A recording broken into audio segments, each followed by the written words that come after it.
खरं तर मागच्या काही दिवसांपासून चर्चा सुरू आहे की तुम्ही दुसऱ्या पक्षात जाणार आहात. शरद पवारांची भेट घेतली. नेमकी यामध्ये तथ्य काय आहे? तुम्ही शरद पवारांची कधी भेट घेतली का? आणि दुसऱ्या पक्षात जाण्याचे काही विचार आहे? अजिबात नाही आहे. कालपासून हे जे पक्षाच्या विरोधामध्ये जी चुकीची बातमी फिरत आहे ही पूर्णपणे चुकीची आहे. मी अजिबात शरद पवार साहेबांना भेटलेलीही नाही आहे आणि कुठलेही माझे नगरसेवक त्या पक्षामध्ये प्रवेश करणारे नाही आहेत. सगळेजण निष्ठावंत कार्यकर्ते आहेत आणि ते भाऊंचे कार्यकर्ते आहेत. कारण भाऊंनी पक्षाची निष्ठा काय असते ते त्यांनी स्वतःच्या माध्यमातून खरं तर दाखवून दिलेलं आहे.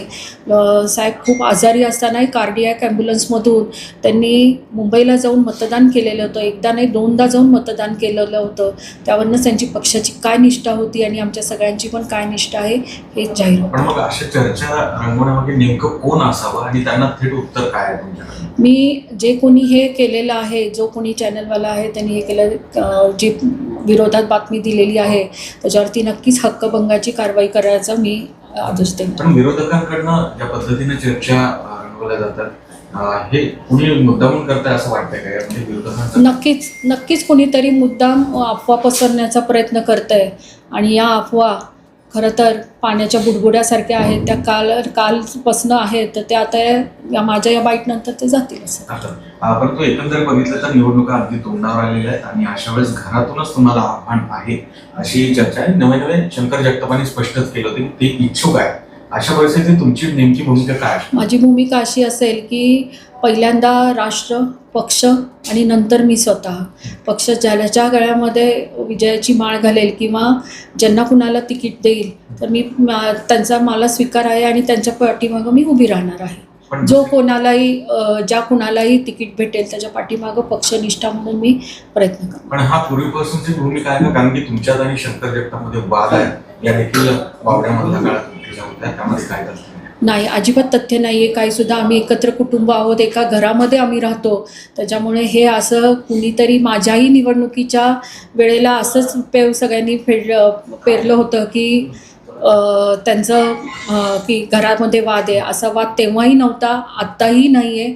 त्याच्यामुळे ज्याला तिकीट भेटेल त्याचा आम्ही प्रचार करणार. ते खरं तर महायुतीमध्ये अजित पवार गट आहे आणि असं असताना देखील नाना कटे जे आहे ते सातत्यानं म्हणतात की निवडणूक लढवण्यावर ठाम आहे. त्यावेळेस ते तुमच्या समोर उभे होते.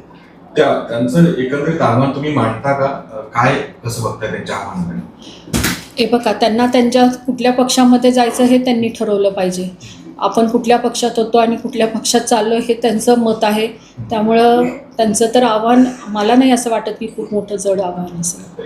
पण मग ते ज्या पद्धतीने म्हणतात की घराणीशाही होती आहे, वेगवेगळे त्यांनी पत्रकं काढले तुमच्यापर्यंत आले असतील तर साहेब हे स्वयंभू होते. फक्त ते एकटेच पहिल्यांदा आमदार झाले. त्याच्यानंतर मी झालेली आहे आमदार. त्यांचे जे दिवस राहिलेले होते काय 1.5-2 वर्षाचा काळ जो राहिला होता तो मी पूर्ण केलेला आहे.